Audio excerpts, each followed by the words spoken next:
¿Qué tal? Les doy la bienvenida a El Semanal. En esta ocasión, Ilse García y yo les preparamos un resumen de lo más destacado de esta semana del 17 al 21 de junio. Vamos a una cortinilla rápida y regresamos.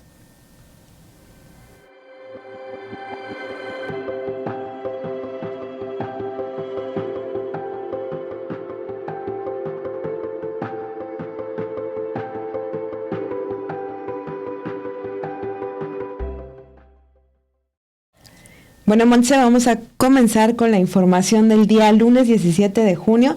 Una semana también muy fuerte en el tema electoral, y el día lunes pues comenzamos con este anuncio que hizo la virtual presidenta electa de México, Claudia Sheinbaum, quien presentó los resultados de las 3 encuestas que Morena y 2 casas encuestadoras, Encol y de las Heras Demotecnia, levantaron el pasado fin de semana para saber si la gente está de acuerdo con la reforma al Poder Judicial que se enviará al Congreso de la Unión el próximo mes de septiembre. Y bueno, esta reforma, recuerden, propone que jueces, juezas, magistrados, ministras y ministros sean electos a través del voto directo del pueblo.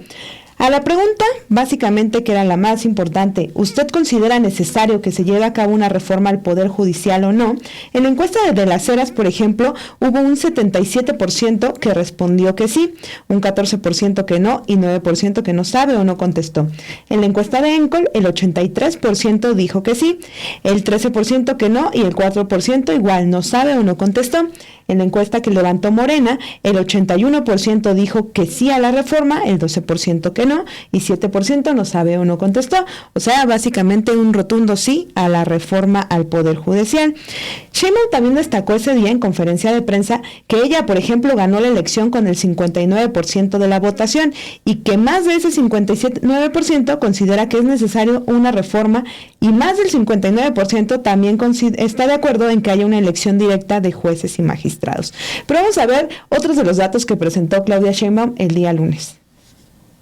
Aquí están los resultados, adelante. Entonces, la primera pregunta fue: el presidente Andrés Manuel López Obrador y la presidenta electa Claudia Sheinbaum están proponiendo una reforma al Poder Judicial. Antes de que yo se lo mencionara, o sea, el encuestador, usted estaba enterado de esto. Entonces, en la encuesta de las Heras, el 51% está enterado, el 49% no. En la de Encol, el 45% estaba enterado, el 54% no. Y en la comisión de encuestas, 48% sí y 51% no estaba enterado. Adelante.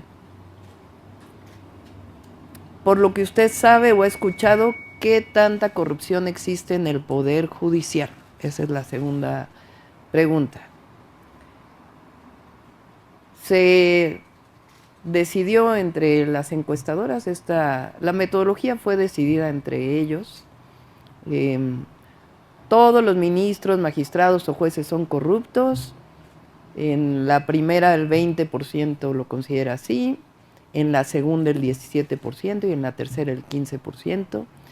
La mayoría, 38%, 44% en la siguiente encuesta, en la de Encol, y en la comisión de encuestas 40%, pocos, 26%, 31% y 34%, y ningún ministro magistrado, tan solo 5% en el de las Heras, en Encol 4% y en la comisión de encuestas 2%, y no sabe, no contestó 11, 4 y 9%. En la que sigue: ¿cómo cree usted que deben ser elegidos los ministros de la Suprema Corte? La primera opción, por elección del pueblo de México. La segunda, por la Cámara de Senadores. Y la tercera, no sabe, no contestó. Por elección del pueblo de México, 68%, 75% y 75%. Por la Cámara de Senadores, 25%, 21%, 18%. No sabe, no contestó, 7%, 4%, 7%. Adelante. ¿Y cómo cree usted que deben ser elegidos los magistrados y jueces del Poder Judicial? Por elección del pueblo de México, 68%, 73%, 75%. Por el Poder Judicial de la Federación, 24, 23 y 19. No sabe, no contestó, 8, 4 y 6%. Adelante. Reforma al Poder Judicial, encuestas nacionales. ¿Usted estaría de acuerdo o en desacuerdo con la creación de un órgano independiente del Poder Judicial de la Federación que vigile, investigue, sancione a los ministros, magistrados y jueces que incurran en alguna falta o en actos de corrupción? 87%, 85, 89, en desacuerdo 9, 8 y 7%. Adelante. Y por lo que usted sabe o ha escuchado, considera que es necesaria una reforma al Poder Judicial. 77%, 83% y 81%, dependiendo de la encuesta, contestó que sí. Y 14, 13 y 12% contestó que no. Bueno, ahí están los resultados de esta encuesta que realizaron para medir el porcentaje de la población a favor de esta reforma al Poder Judicial. Y esta información, pues bueno, se movió desde el lunes, así que empezamos la semana fuerte. Y también desde el fin de semana ya hubo ahí cuestiones políticas que dieron de qué hablar, porque el sábado, sábado 15... El sábado 15 de junio, bueno, el Partido de la Revolución Democrática tuvo una reunión con varios militantes de distintos estados, de al menos 17 estados, se reunieron en la Ciudad de México y ahí fue muy relevante porque Jesús Zambrano, el actual dirigente del Partido de la Revolución Democrática, reconoció que el PRD ya no existe como lo conocían, como se conocía cuando fue fundado en 1989. También algo que anunció, que reconoció, fue que la candidatura presidencial de Xóchitl Gálvez, que fue postulada por el PAN, PRI y PRD, pues no tuvo el respaldo que necesitaba. Reconoció que los partidos nunca impulsaron una campaña coordinada ni una estrategia como alianza. Eso es relevante porque siempre decían que la estaban apoyando de manera conjunta, que estaban poniendo todos sus esfuerzos, pero bueno, este sábado Jesús Zambrano reconoce que no fue así, que eso causó, pues también, o sea, que eso también afectó directamente a la campaña de Xóchitl Gálvez. Jesús Zambrano comentó: se cometieron múltiples errores en la coalición opositora porque nunca hubo una estrategia de campaña discutida y acordada por todos con la candidata, con los partidos políticos y la representación de la sociedad civil en ella. El cuarto de guerra funcionó sin coordinación con las dirigencias partidistas. También esto destaca porque comentó que no se planearon giras con una visión estratégica. Y igualmente en ese evento, Jesús Zambrano y Jesús Ortega, quienes encabezan esta corriente política dentro del PRD que se llama Nueva Izquierda, reconocieron que no actuaron a tiempo para frenar la crisis del Partido de la Revolución Democrática. Lo que destacó, por ejemplo, Jesús Ortega es que ellos debieron poner fin a esta crisis, debieron cambiar todo el PRD como lo conocían antes de que los votantes decidieran por ellos, que decidieran dejar de votar por ellos. Entonces es muy relevante pues ya lo que están diciendo cuando el Partido de la Revolución Democrática va a perder su registro a nivel federal y de acuerdo con datos de Jesús Zambrano, del dirigente del PRD, pues solo lo mantendría en 13 entidades. Vamos a ver el siguiente video con información de lo que sucedió este fin de semana en esta reunión de militantes perredistas.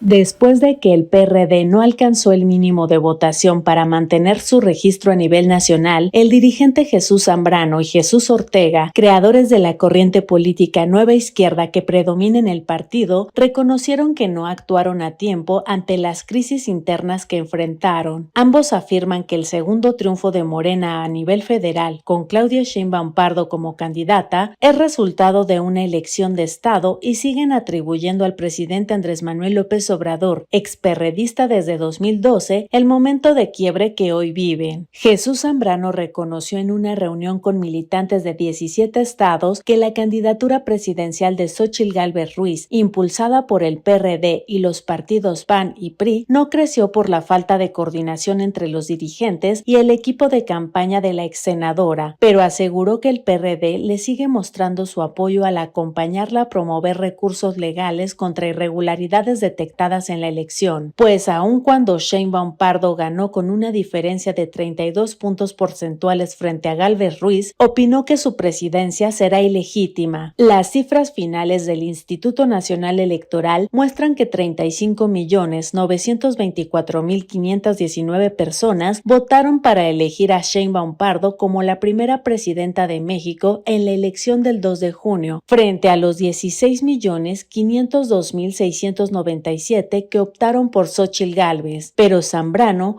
compara los resultados con el 2006, cuando el panista Felipe Calderón asumió la presidencia con solo medio punto porcentual de ventaja sobre el entonces perredista López Obrador, y entre señalamientos de fraude. Nosotros sostuvimos la candidatura de Xóchitl Gálvez y la estamos acompañando hasta el final. Tan es así que fuimos a presentar un recurso en contra de la constitucionalidad de la elección que pretende darle a la Sheinbaum la presidencia de la República. Sheinbaum es una candidata ilegítima y si la declaran constitucionalmente presidenta será una presidenta ilegítima, será la Calderona de López Obrador, ilegítima desde el principio hasta el final. Yo lo dije en mi discurso, que no tomamos las medidas audaces que en su momento se requerían y que pagamos en lo que al PRD se refiere las consecuencias. Pero no dejo de ninguna manera a un lado el peso de una elección de Estado, del papel que jugó el delincuente electoral, el jefe de la delincuencia electoral llamado López Obrador en la presidencia de la República para imponer estos resultados. Por su parte, Jesús Ortega, quien junto con Zambrano se ganaron el mote de los chuchos por tener el mismo nombre, insistió en culpar al presidente Andrés Manuel López Obrador de la caída del PRD. Ahora, ¿cuál fue la causa fundamental del deterioro del PRD? Pues la división que hizo López Obrador. Si usted observa el desarrollo de las elecciones, el proceso de mayor deterioro del PRD se inicia en 2015, cuando López Obrador fractura al PRD. Ahí también nosotros debimos de tomar una decisión. Si López Obrador se va, nosotros hagamos una gran reforma del PRD. No nos atrevimos a hacer esa reforma, pero eso le estoy hablando del conjunto del partido. Jesús Ortega, al igual que Zambrano, defendió la alianza con el PRI y PAN y aceptó que quieren crear una nueva fuerza política desde la ciudadanía. Si quiere usted formar una nueva fuerza política, un nuevo partido, pues tiene que ir hacia los ciudadanos que no militan en el PRD, sino como lo hace nuevo, sino como la hace nueva. Cuando le digo del 99% es que pues de lo fundamental es atraer a nuevos personas, a nuevos grupos, a nuevas ciudadanas, a nuevos ciudadanos, a este esfuerzo que ahora reinicia un grupo de militantes del PRD.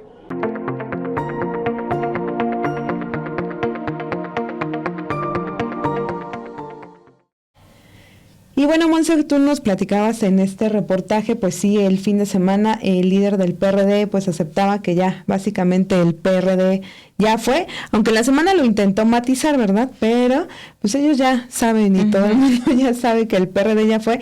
Y justo el día lunes el presidente López Obrador habló al respecto en su conferencia de prensa. Es más, ni siquiera alguien le formuló la pregunta, él mismo dijo yo quiero hablar de esto y pues dijo que en la pérdida del PRD pues es algo destacable porque él dijo, este partido alguna vez perteneció, consideró que jugó un papel muy importante en la política nacional.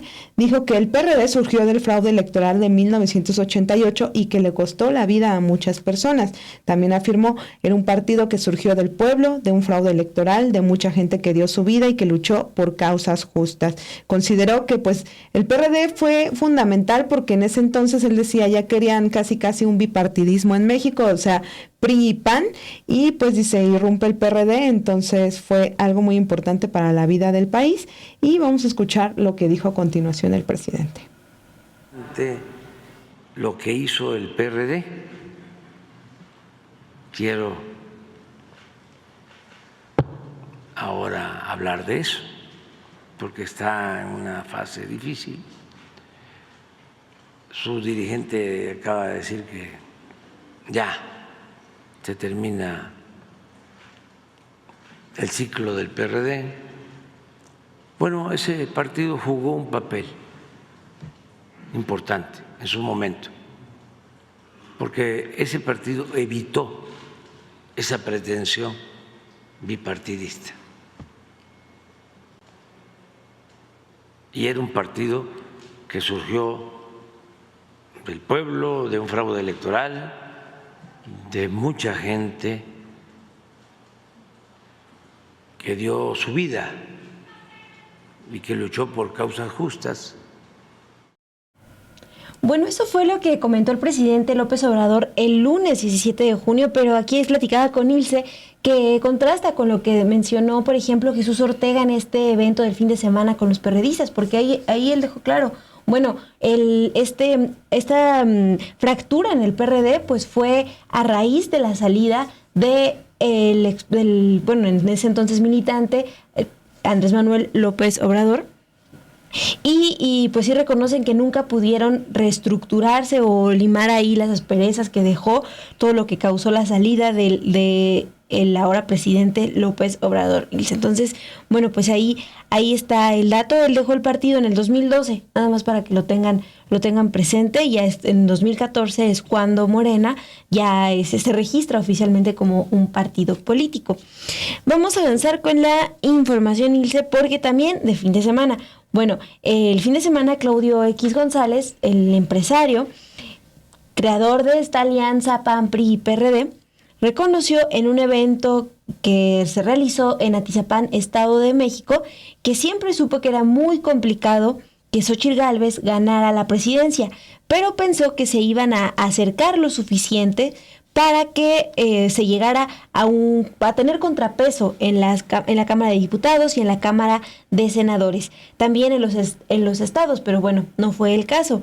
El empresario había sostenido durante la campaña de Xóchitl Gálvez que estaban a unos cuantos puntos de ganar y más bien de alcanzar a la presidenta, a la actual virtual presidenta electa, Claudia Sheinbaum, pero ahora este fin de semana admitió que siempre supo que su candidata pues estaba en desventaja. La calificó como una mujer de una honorabilidad y de una entereza y resiliencia que difícilmente podemos nosotros imaginar.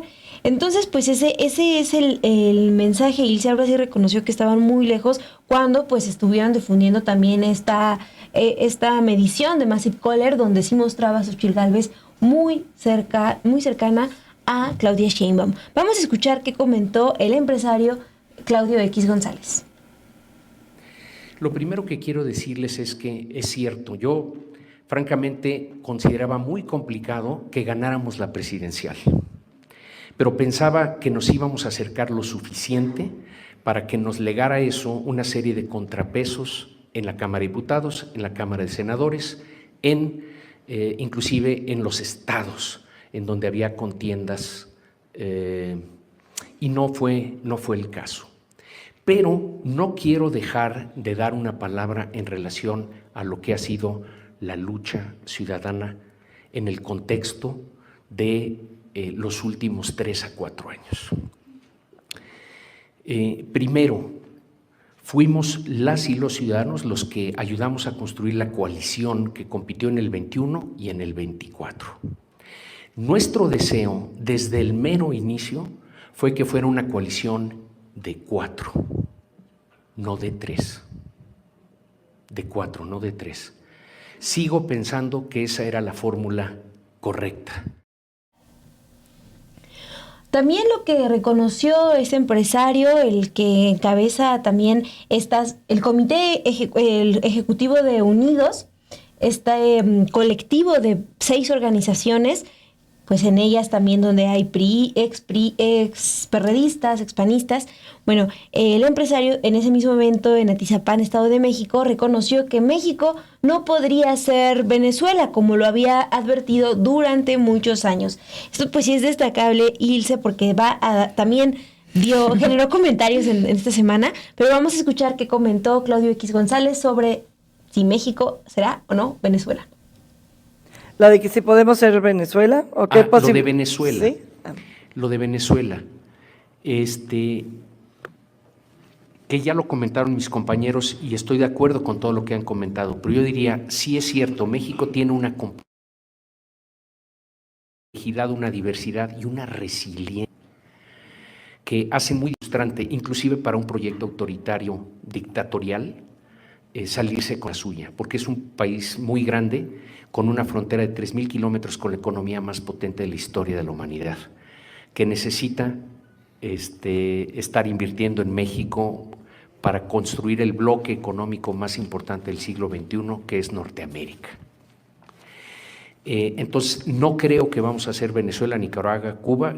Comparto la reflexión de Julio en ese sentido, pero sí digo que el costo de oportunidad de tener un gobierno tan inepto como este, es decir, no pudieron parar la economía de México porque tiene una resiliencia gigantesca y porque está abierta al mundo y porque hay exportadores y porque hay empresarios fregoncísimos y porque hay gente muy trabajadora, etcétera, etcétera. Pero si dependiera de ellos, la economía estaría deshecha. Y bueno, vámonos al martes 18 de junio, pero vamos a continuar hablando de Claudio X González, porque justo el día martes el presidente López Obrador pidió al magnate que presente un informe sobre la campaña presidencial de la oposición de este año, de este 2024, y que detalle quién dio dinero y cómo se distribuyeron el presupuesto y las aportaciones. El mandatario consideró que en esta guerra sucia de las elecciones evidentemente usaron dinero no solo de México, sino del extranjero. También dijo que la derrota de la oposición no solo se debe a las y los candidatos y a los partidos, sino también a quien los dirigió, y por ello responsabilizó a Claudio X González y pues sí de los resultados que obtuvo la oposición en los comicios pasados. Pidió pues basta de hipocresías y básicamente le cuestionó quién pagó el narcopresidente. Vamos a escuchar lo que dijo el martes el presidente. Lo peor es que hay quienes ni siquiera se tomaron un día, 2 días para reflexionar sobre lo que había sucedido. Le siguieron, no estamos mal. El que está mal es el pueblo. Está muy mal el pueblo. Si nosotros les quitamos las cadenas y ellos volvieron a ponerse las cadenas.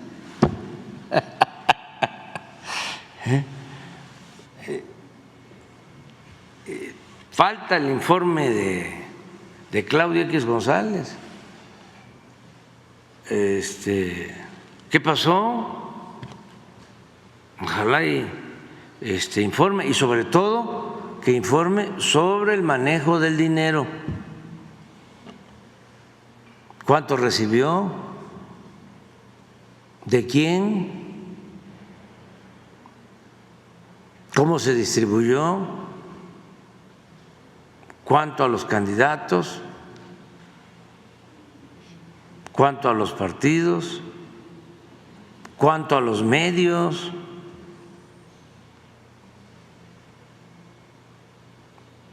¿Cuánto a las redes sociales? ¿Cuánto costó la guerra sucia? ¿Cuánto costó el AMLO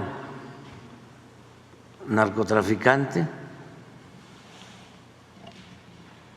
Presidente narco. ¿O todo fue cooperación, gratuito?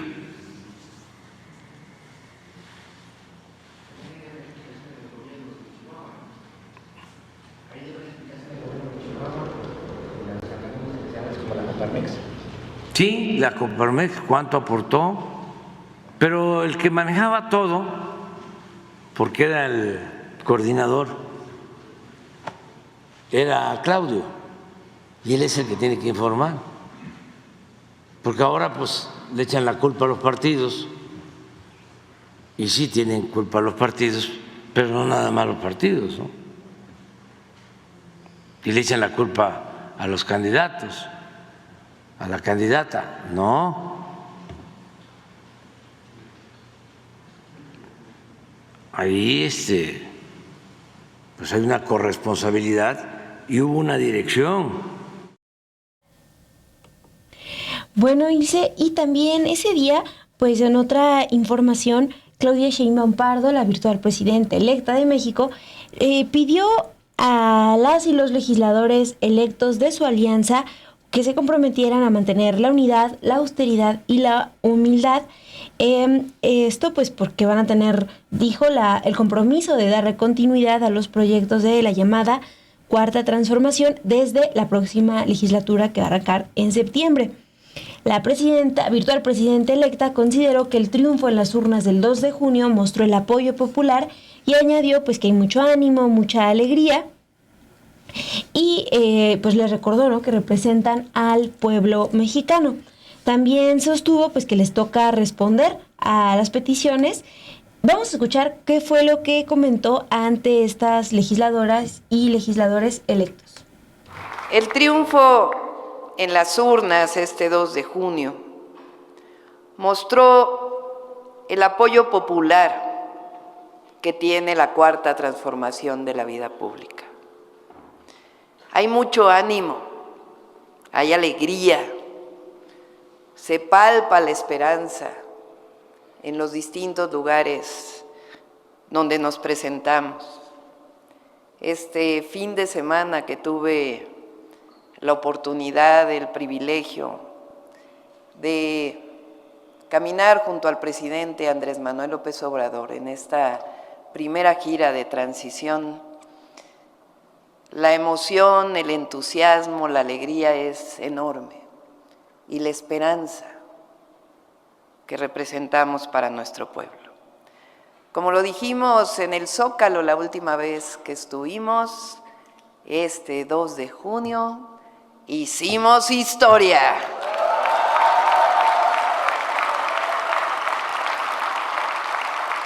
Ahora nos corresponde a todas y a todos los que estamos aquí responder y cumplirle al pueblo de México. No dar marcha atrás a lo logrado y seguir avanzando por el camino de la Cuarta Transformación. Esta elección mostró que tenemos un pueblo consciente y que nuestro mandato es gobernar con el pueblo, por el pueblo y para el pueblo.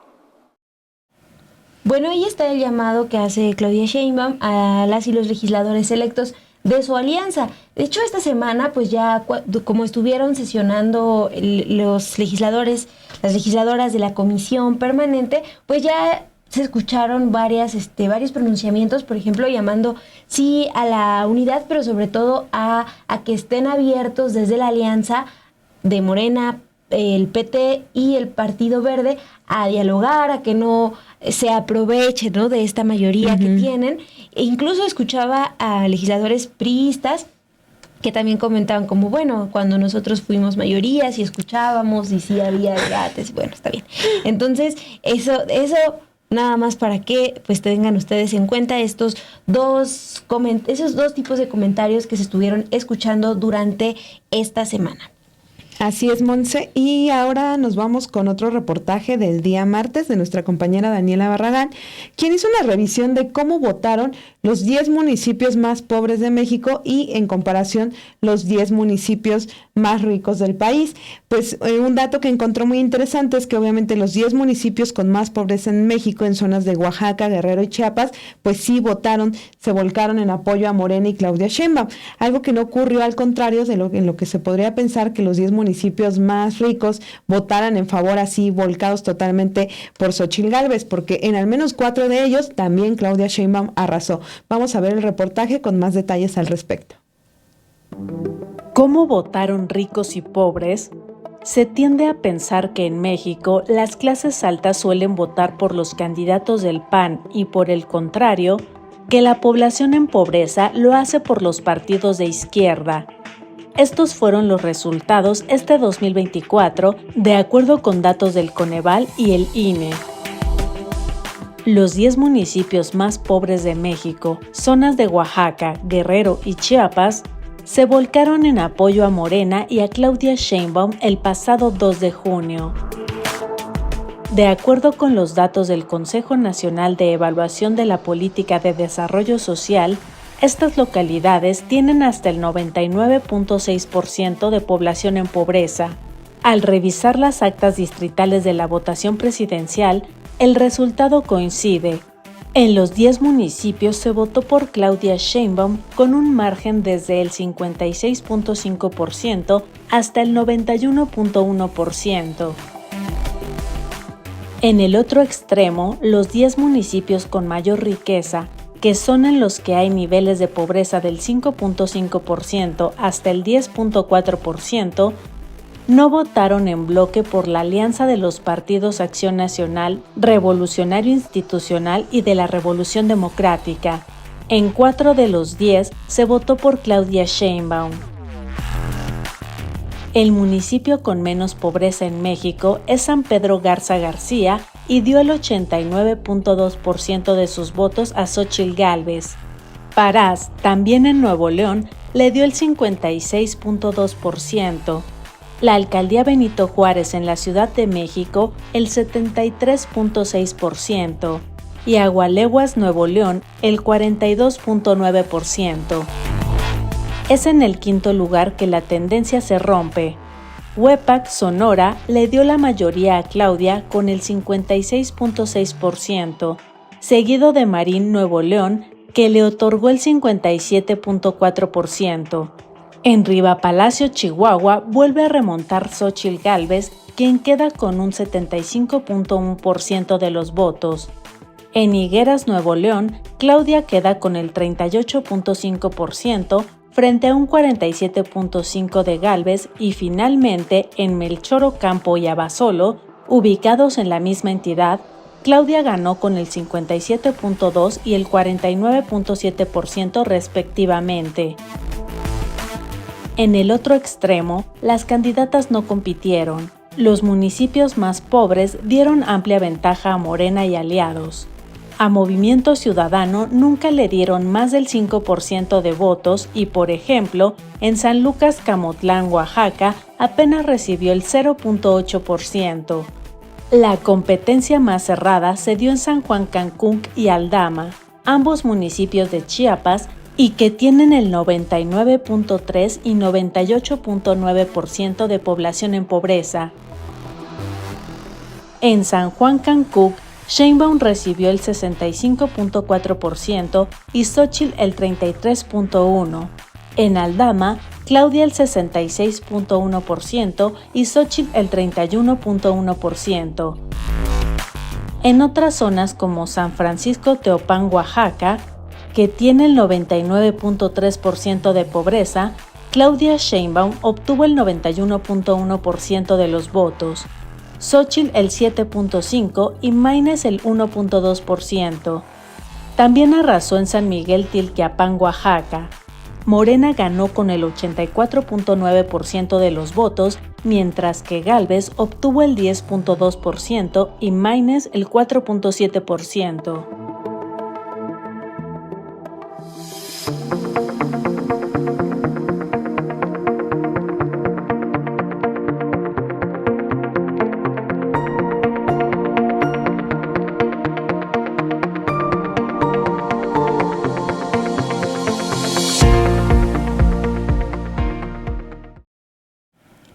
Vamos a avanzar con la información del miércoles 19 de junio. Ese día, Claudia Sheinbaum tuvo su primera reunión con un grupo de empresarios. Esto pues ante el Consejo Coordinador Empresarial. Ahí prometió seguridad para las pequeñas, medianas y grandes empresas y pues le presentó pues la disponibilidad de cooperar con nuestros empresarios los proyectos que tengan planeados para su gobierno. El Consejo Coordinador Empresarial ofreció más de 42,000 millones de dólares de inversión en el país. En esta reunión anual del Consejo Coordinador Empresarial, Claudia Sheinbaum, virtual presidenta electa, aseguró que su gobierno atenderá las causas, refiriéndose a procurar a la población más joven para evitar que se una, pues, por ejemplo, al crimen organizado por la falta de oportunidades, y también dijo que trabajarán en disminuir la impunidad. Es el discurso, Ilse, que ha comentado pues el presidente López Obrador desde antes del 2018, cuando también estaba en campaña. Entonces, pues en ese sentido ofreció pues una continuidad. También destacó que está trabajando en un presupuesto responsable porque uno de los objetivos de su administración será reducir el déficit fiscal del país a 3.5% del Producto Interno Bruto en 2025. Vamos a escuchar qué fue lo que dijo ante el Consejo Coordinador Empresarial este miércoles 19 de junio.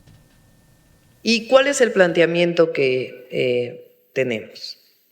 Indicadores generales, macroeconómicos. Es importante que ustedes sepan que estamos haciendo un presupuesto muy responsable. Nuestro objetivo es que el déficit en el 2025 llegue máximo a 3.5% del PIB. Este año estará cerrando a más del 5%. La razón fundamental es el cierre de las obras estratégicas del presidente Andrés Manuel López Obrador. Pues ya estamos trabajando en el presupuesto del 2025. Vamos a reducir el déficit y nos va a permitir la planeación de las obras estratégicas a partir del 2026.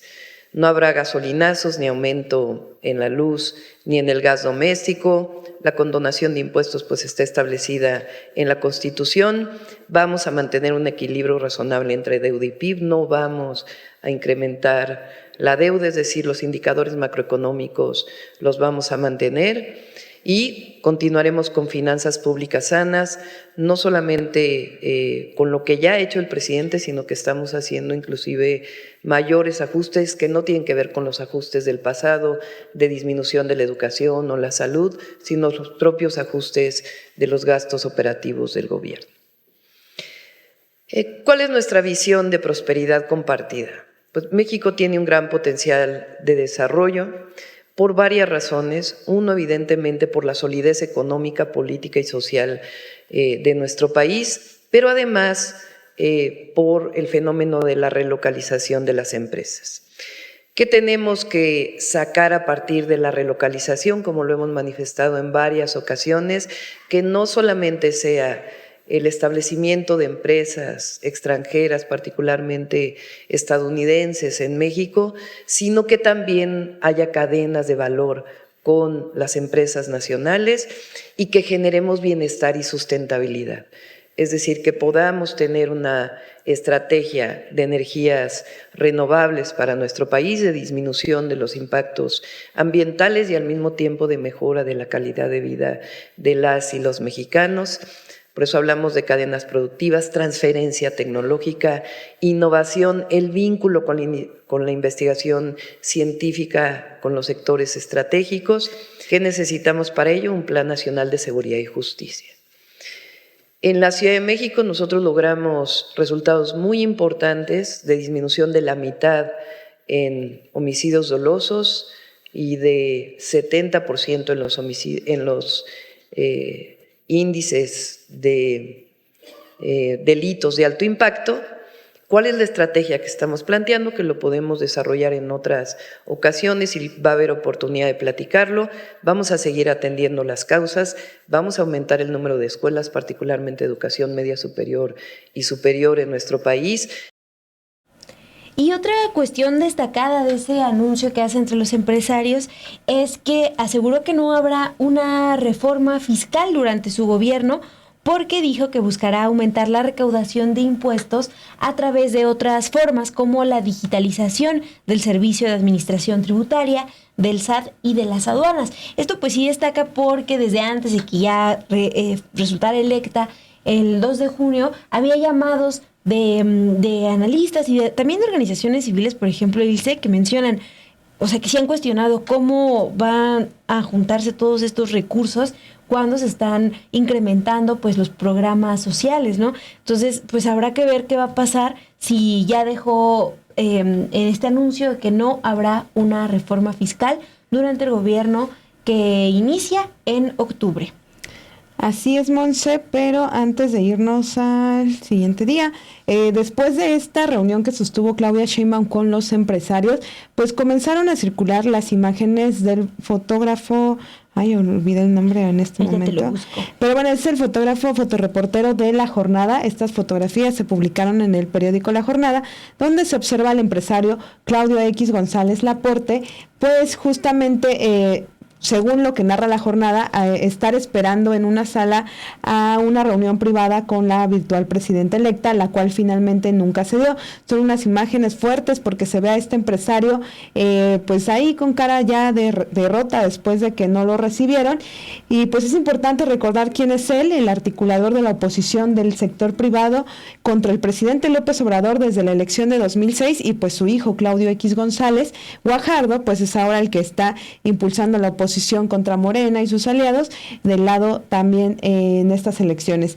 Pero vamos a ver este reportaje que preparó Bet Rosas, donde nos cuenta más de estas fotografías que aparecieron después de la reunión que sostuvo Sheinbaum con los empresarios esta semana. Claudio X González Laporte fue asesor personal del presidente durante décadas. Se acomodó en la cúspide de la élite empresarial al menos desde 1982 con Miguel de la Madrid Hurtado, el primer mandatario mexicano que se abrazó del neoliberalismo por voluntad propia. Fue de un sindicato patronal a otro, pero siempre, aun si la representación formal, estuvo cerca de los jefes de Estado y de uno en particular, Carlos Salinas de Gortari. Ayer, sin embargo, se quedó esperando a que la próxima presidenta de México, Claudia Sheinbaum Pardo, lo recibiera en privado después de la reunión que ella sostuvo con líderes del Consejo Coordinador Empresarial y del Consejo Mexicano de Negocios. González Laporte ha encabezado ambos organismos, pero aquellos eran otros tiempos.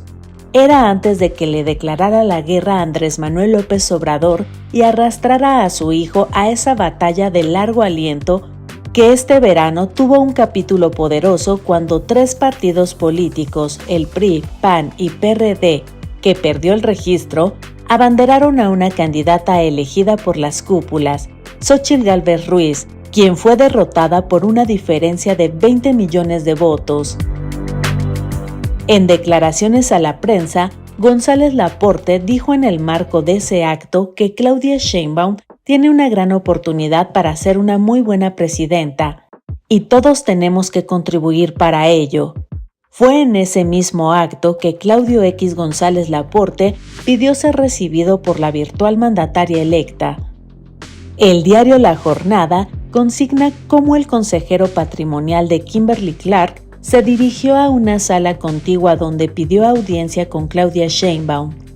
Según la misma versión, después de un tiempo, Juan Ramón de la Fuente, coordinador de la transición, le informó que no sería posible.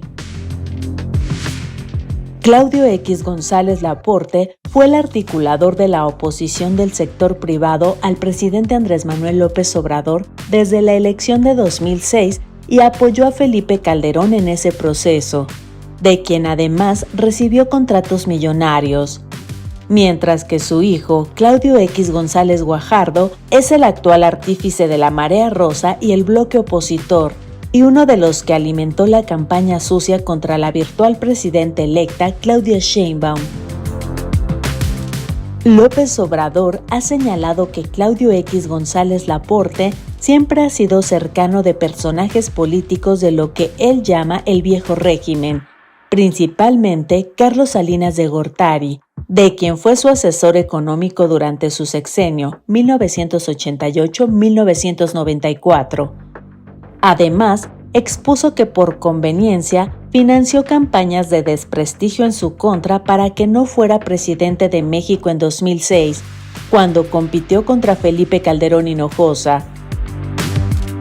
El presidente dio a conocer apenas el pasado 7 de febrero, en el fraude electoral de 2006, llegó a decir que si no nos detenían, no se descartaba que pasara algo como lo que sucedió en Chile en 1973, es decir, no descartaban un golpe de Estado, lo que hizo Augusto Pinochet al gobierno de Salvador Allende.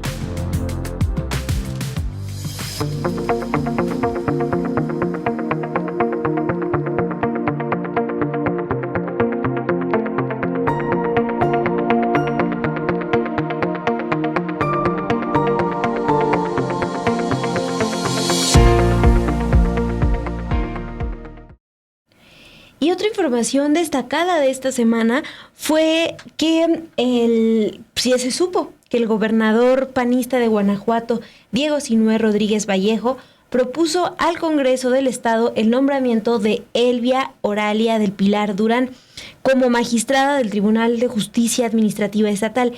Ella sí tiene carrera en el Poder Judicial, pero también es esposa de Carlos Samarripa Aguirre, el fiscal del Estado, quien va a dejar su cargo después de 15 años, con una pensión que pues también él mismo se encargó de incrementar.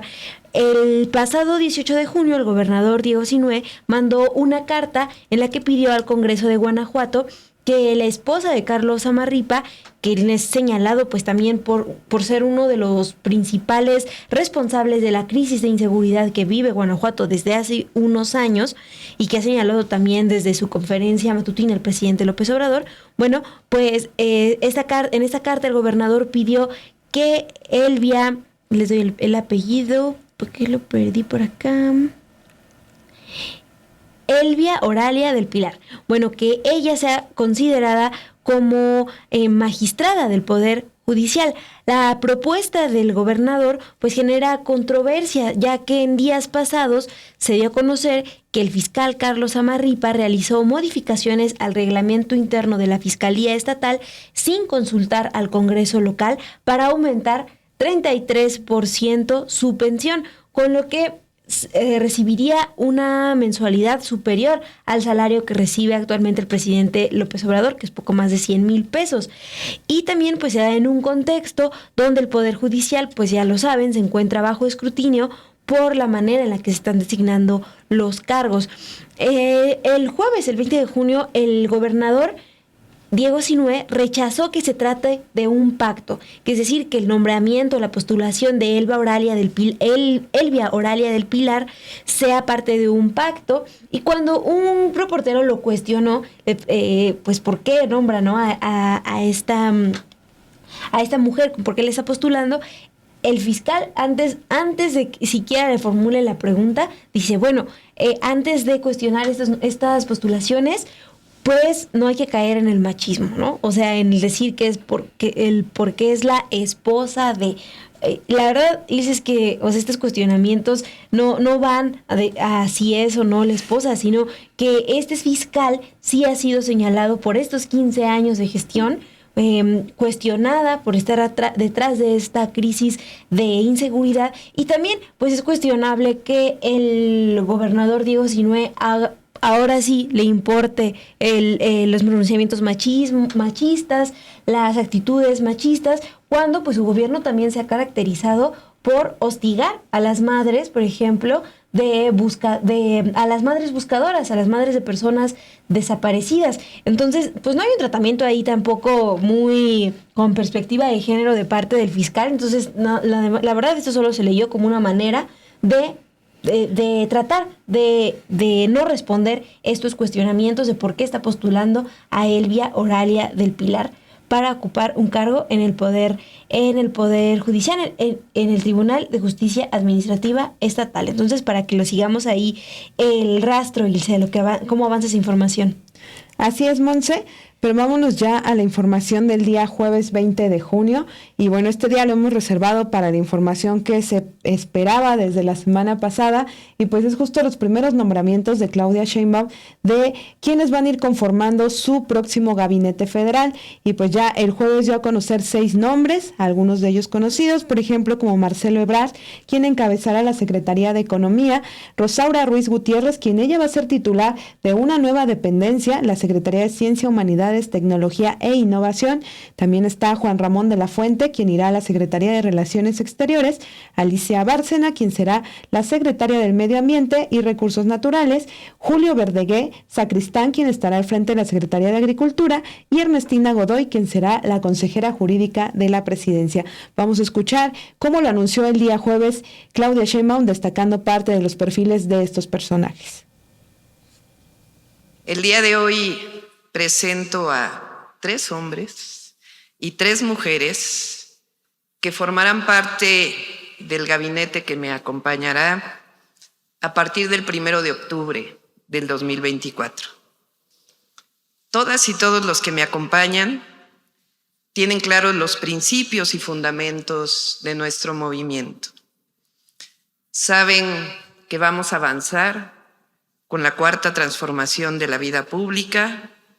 Saben y están comprometidos con la prosperidad compartida y con el principio del humanismo mexicano: por el bien de todos, primero los pobres. Saben que continuará la austeridad republicana y, sobre todo, que el poder es para servir a la gente, que somos servidores públicos y estamos al servicio del pueblo. Vamos a avanzar a partir de lo logrado por el presidente Andrés Manuel López Obrador, con nuestros principios y avanzando en la prosperidad compartida, en la soberanía alimentaria, en la soberanía de nuestro país, en el desarrollo económico con justicia y con bienestar, y también con la sustentabilidad. Saben que hemos hablado que nuestro objetivo no es solo el crecimiento económico, sino es el desarrollo con justicia, con bienestar y también respetando al medio ambiente. Tenemos claro que hay un mandato del pueblo de México y que no vamos a traicionar ese mandato. Me siento muy orgullosa, contenta de que quienes están el día de hoy aquí hayan aceptado formar parte de nuestro equipo. Son hombres y mujeres de primera, con experiencia y que además nos van a ayudar mucho a cumplir con los objetivos los próximos 6 años. Inicio leyendo sus nombres y sus currículums. Marcelo Ebrard Casaubon, secretario de Economía. Es licenciado en Relaciones Internacionales por el Colegio de México y cuenta con una especialidad en Administración Pública. Bueno, Ilse, este nombramiento pues ya también generó reacciones, y vamos con el día 21 de junio, porque es cuando se empezaron ya a ver pues varios pronunciamientos desde el jueves que la presidenta hace este nombramiento. Y pues también hay reacciones incluso de la oposición que están festejando, celebrando la experiencia que tienen estos funcionarios. Si quieren también saber más, antes de que se me olvide, de lo que comentaron al menos 5 de esos funcionarios al salir de la conferencia de prensa donde son presentados, pues ya lo saben, les invito a que vayan ahí a revisar un texto que preparé para ustedes en Sin Embargo, donde ya varios de estos funcionarios que entre sus primeras tareas pues estará velar por el cuidado del medio ambiente, y pues les adelanto, dicen que van a continuar con esta política de no al maíz transgénico. A mí me pareció eso muy destacado. Y bueno, Ilse, te decía que las reacciones continuaron. Este viernes 21 de junio, cuando grabamos el semanal, el presidente López Obrador en su conferencia de prensa dijo primero, que él no recomendó a ninguna de estas personas que fue nombrada por Claudia Sheinbaum, y pues bueno, no tenía, qué bueno que no lo hizo, porque al final Claudia Sheinbaum será la próxima presidenta, así que pues ya ha dicho, ¿no? Ella va a tomar sus decisiones. Dijo que los eligió de forma libre e independiente y los calificó como muy buenos nombramientos, servidores públicos que garantizan la continuidad con cambio. Dijo, son muy buenos todos, son experimentados. Así es, Monse, la reacción del presidente el día de hoy a los primeros nombramientos de Claudia Sheinbaum. Por ejemplo, el caso de Marcelo Ebrard y de Alicia Bárcena, pues en el caso de Ebrard estuvo en su gobierno y en el caso de Alicia Bárcena continúa en el gobierno federal. Y vamos a otra reacción también que tuvo el presidente López Obrador el día de hoy, pero fue en torno a esta fotografía que les comentábamos de el fotoreportero Luis Castillo en La Jornada, donde se observa al magnate Claudio X González, papá, pues estar esperando una reunión con Claudia Sheinbaum que finalmente no ocurrió. El presidente dijo esta mañana: ayer no me gustó, se los digo, la foto de Claudio X González, papá, creo que eso no se debe de hacer, porque puede pensar distinto de nosotros y puede ser nuestro adversario, pero no hay que, y dice la palabra ensañarse, ese es el término, y hay que respetar a todos, y él es un hombre mayor, es un hombre mayor, dice, todos tenemos nuestra manera de pensar, y él lo que quiere, según entiendo, es expresar que quiere ayudar y él puede ayudar, y yo creo que debe ser bien recibido él y todos los empresarios. El presidente también continúa: yo siempre, y además si se trata de escoger, escojo al papá, en referencia al hijo, Claudio X González, ahorita el impulsor de la oposición. Y pues también comenta que cada vez que se ha encontrado con Claudio X González Laporte, pues han hablado de béisbol, dice, porque le gusta el béisbol y le va a los Cardenales. Y luego ya continúa el presidente: todos debemos de serenarnos, autolimitarnos y respetarnos. Eso es lo que dijo hoy el presidente sobre estas fotografías que circularon del empresario Claudio X González. Sí, les dijimos que iba a haber, que este tema pues sí daría de qué hablar durante la semana, y sí, todavía el viernes estaban ahí estos comentarios. También estaremos ahí al pendiente, porque lo que decían es que aunque no lo recibió ese día, Claudio Sheinbaum no lo recibe, pues sí dejó abierta la opción de después reunirse con los empresarios, ¿no? En general que la quieran buscar, sobre todo que le harían llegar su mensaje, es decir, no hubo un cierre así de no te veo porque no quiero reunirme contigo. Entonces, bueno, por eso el matiz que hace esta mañana el presidente.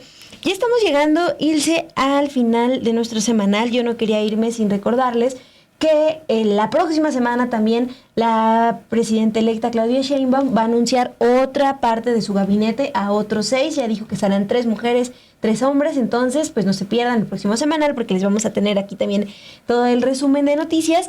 Y los vamos a dejar con un reportaje que publicó esta semana nuestra compañera Nancy Gómez, donde pues habla de este boom inmobiliario que se detectó en Jalisco durante la gestión de Enrique Alfaro y de Pablo Lemus.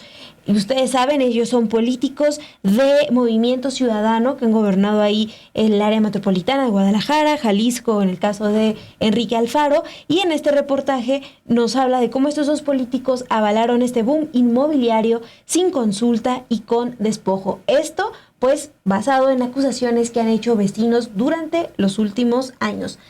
¿Qué te parece, Ilse, si nos vamos despidiendo y los dejamos con este reportaje que ustedes pueden leer completo en el MX, en Sin embargo, MX? Así es, Monse. Antes de dejarlos con el reportaje, les recordamos que allá en Jalisco todavía continúa la exigencia de Morena de que se recuenten los votos por la elección de gobernador, y pues el presidente incluso esta semana hace la recomendación de que se lleve a cabo ese recuento de votos, porque dice, pues siempre limpia las elecciones y limpia los resultados. Los dejamos con este video y nosotros nos vemos el próximo viernes aquí en el Semanal. Sí, Ilse, nos vemos el próximo viernes. Vecinos de la colonia Jardines de la Paz en Guadalajara, Jalisco, llevan 7 años luchando contra proyectos inmobiliarios, principalmente el condominio Gran San Rafael, por afectaciones a la zona que han habitado por años y que incluye vulneración a sus derechos a la vivienda y el agua. Lo mismo ocurre en Zapopan, donde vecinos llevan desde 2005 luchando contra el boom inmobiliario en el bosque Nixtiquil, un área de protección hidrológica. ¿Qué tienen en común? Sus gobiernos de Movimiento Ciudadano con Enrique Alfaro, exalcalde y actual gobernador, y Pablo Lemus, quien perfila ser su sucesor. O sea, Jalisco se destaca porque tiene o ha tenido un gobierno estatal que ha privilegiado pues el crecimiento, pues diríamos, desordenado, sin planeación efectiva en la ciudad. Y esto pues ha tenido como pues principales beneficiarios a las empresas inmobiliarias. O sea, sí, aquí en Jalisco, por ejemplo, al gobierno estatal, ¿no?, que es por el Partido de Movimiento Ciudadano, en general se le denomina como movimiento inmobiliario, ¿no?, en lugar de movimiento ciudadano.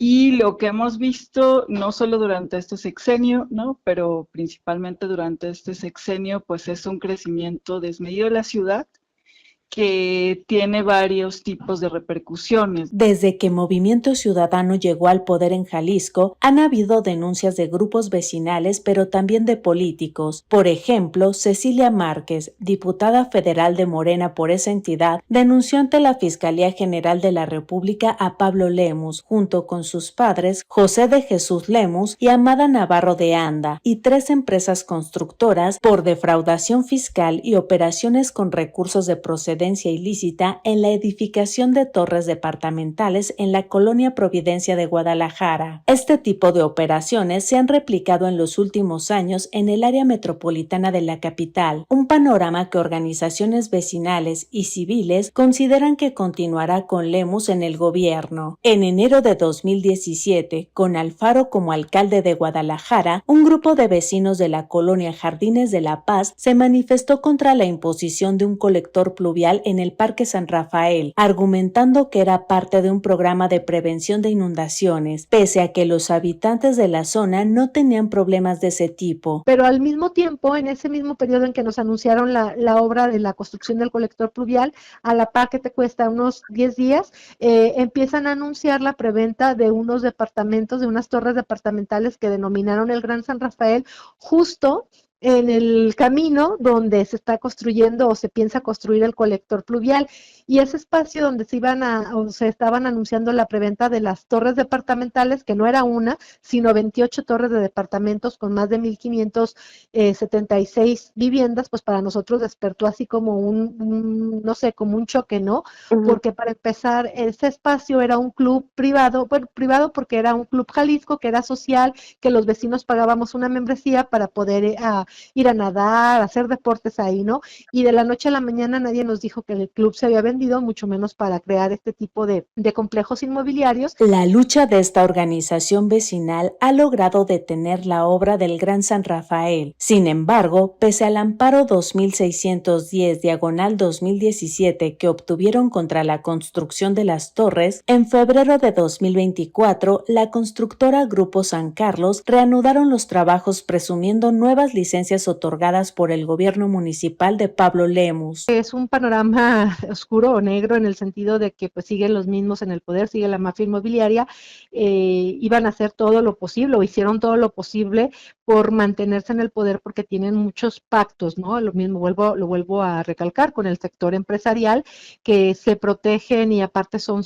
pues ahora sí que sus benefactores o sus bienhechores en las campañas políticas, porque pues es sabido que Grupo San Carlos antes de que salgan les suelta un montón de lana para las campañas, pero a cambio de eso ellos antes, en lo que están en el proceso, por ejemplo, acá con nosotros, les soltaron alrededor de 5 licencias diferentes desde el 2023, finales del noviembre del 2023, precisamente para que continuaran con la construcción de las torres departamentales o de los cotos que tienen planeados hacer en ese terreno. Entonces, eso es parte de lo que nosotros podemos observar.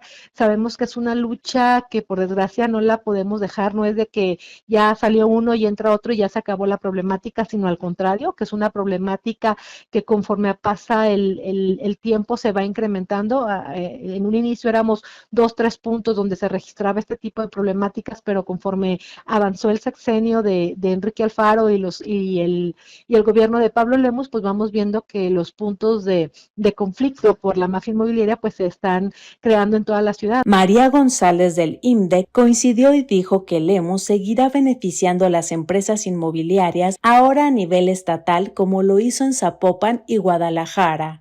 Desafortunadamente pareciera, esperemos que no, habrá que ver ahí también pues la movilización social o la resistencia social y ciudadana, pero todo indica que pues habrá como esta política de continuación de promover y de beneficiar a las empresas inmobiliarias.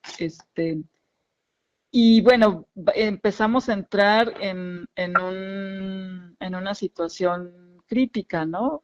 Medioambiental, que creo que cuando se habla de los impactos que generan las empresas inmobiliarias, además de violar, ¿no?, el acceso a la vivienda o el derecho a una vivienda digna, asequible para la mayoría de la población,